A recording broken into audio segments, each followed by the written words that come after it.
नमस्ते दोस्तों, मैं हूँ रितु और आप सुन रहे हैं रितु टॉक्स। आज आपसे एक सिंपल सा सवाल है। क्या आप सुबह उठते ही गर्दन पकड़ लेते हैं? क्या आप ऑफिस में 2-2 घंटे काम करने के बाद आपकी पीठ अकड़ जाती है?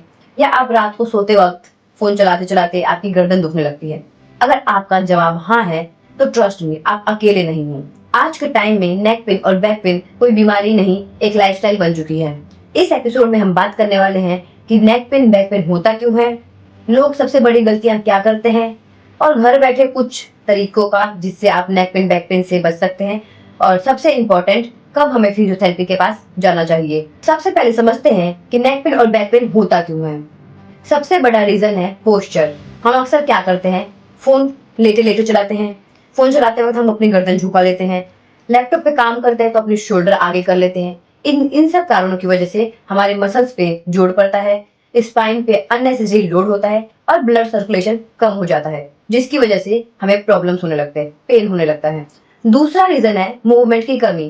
पूरा दिन बैठे रहना, कोई एक्सरसाइज नहीं करना, जिसकी वजह से पेन होने लगता है। अक्सर ये प्रॉब्लम उनको देखने को मिलता है जो जिनकी जॉब सिटिंग जॉब है, जो हमेशा पूरे दिन बैठे रहते हैं, उनको टाइम नहीं मिलता एक्सरसाइज करने का, तो इस वजह से उनको पेन होने लगता है। और तीसरा रीजन है स्ट्रेस। हाँ, स्ट्रेस स्ट्रेस सिर्फ माइंड पे ही नहीं बल्कि बॉडी पे भी असर होता है, बॉडी को टाइट कर देता है। और सबसे कॉमन मिस्टेक जो कि लोग करते हैं, गलत पिल्लो का इस्तेमाल, गलत मैट्रेस, बिल्कुल हार्ड या बिल्कुल सॉफ्ट अवॉइड करना चाहिए। नेक पेन और बैक पेन अक्सर एक दिन का नहीं होता, ये स्लो पोइजन की तरह बिल्ट होता है। तो अब आते हैं प्रैक्टिकल पार्ट पे। आप आज से क्या कर सकते हो जिससे आपका पेन कम हो जाए या पेन आए ही ना। तो सबसे पहले तो अगर आपका जॉब सिटिंग जॉब है या आप स्टूडेंट हो, अगर किसी एग्जाम की प्रिपरेशन कर रहे हो, तो आपको कंटिन्यूअस नहीं बैठना है। आपको 45 मिनट पे 50 मिनट पे एक ब्रेक लेना है और अपनी जगह से उठकर थोड़ा स्ट्रेचिंग एक्सरसाइज कर लो। स्टूडेंट हो तो भी लगातार कंटिन्यू नहीं बैठना है। दूसरा, अगर आप लैपटॉप का यूज कर रहे हो तो एक आई लेवल पे रखो लैपटॉप को और ज्यादा झुक कर नहीं देखना है, डिस्टेंस मेंटेन करके उसके बाद। और इसमें भी ब्रेक आपको लेते रहना है। मतलब 5 मिनट का ब्रेक ले लो, 50 मिनट देख लो तो 5 मिनट का ब्रेक लो। और तीसरा, आपको फोन का बहुत ही कम यूज करना है। वैसे तो ये पॉसिबल नहीं है, आज के जमाने में सब फोन का बहुत यूज करते हैं, बट आपको हो सके तो बहुत ही कम करना है। और स्पेशली एक चीज अवॉइड करें, आप लेट कर फोन जो चलाते हो वो अवॉइड करें। उससे हमारे नेक पेन बैक पेन बढ़ जाते ज्यादा ही। उसके बाद बात करते हैं, पिलो हाइट सही रखना चाहिए। ना तो आपको ज्यादा ऊंचा पिलो रखना चाहिए और ना ही ज्यादा नीचे।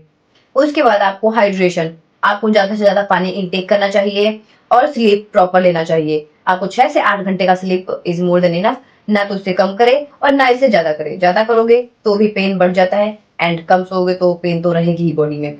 इसलिए ये जो जो मैंने आपको बताया है, ये सब एक जनरल टिप्स है, इससे आपको आराम मिल सकता है, प्रिवेंशन है ये।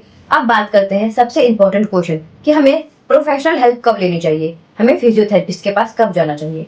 अगर आपका पेन 1-2 वीक से ज्यादा हो रहा हो, बैक पेन के साथ आपको चलने में प्रॉब्लम हो, नेक पेन की वजह से आपको हेडेक हो रहा हो या आपको पेन रात में ज्यादा बढ़ गया हो, तो इन सब चीजों में आपको फिजियोथेरेपिस्ट के पास जाना चाहिए। फिजियोथेरेपी सिर्फ मसाज नहीं, एक रूट कोज ट्रीटमेंट होता है। Proper assessment, correct exercise, posture correction और लाइफस्टाइल गाइडेंस मिलती है। तो फिजियोथेरेपी का गोल ये नहीं होता कि पेन को कम कर दे, उनका गोल होता है कि वो पेन दोबारा ना आए। हम अपने फोन का कवर बदल लेते हैं, लैपटॉप का एंटीवायरस अपडेट कर लेते हैं, लेकिन जब बात आती है हमारे बॉडी मेंटेनेंस की, तो हम उसे इग्नोर कर देते हैं। याद रखिए, अगर आज का पेन आप इग्नोर करोगे तो यही कल की प्रॉब्लम बन सकती है। बॉडी को टाइम देना लग्जरी नहीं बल्कि जरूरत है। आज अगर आप बॉडी को सपोर्ट करोगे तो फ्यूचर में बॉडी आपको सपोर्ट करेगी। इसलिए हमें अपने बॉडी को मेंटेन करके रखना चाहिए। अगर पेन या दर्द हो रहा है तो आप फिजियोथेरेपिस्ट के पास जाइए, उसका इलाज करवाइए। ऐसे इग्नोर करने से आपकी पेन आगे जाकर और बढ़ जाएगी।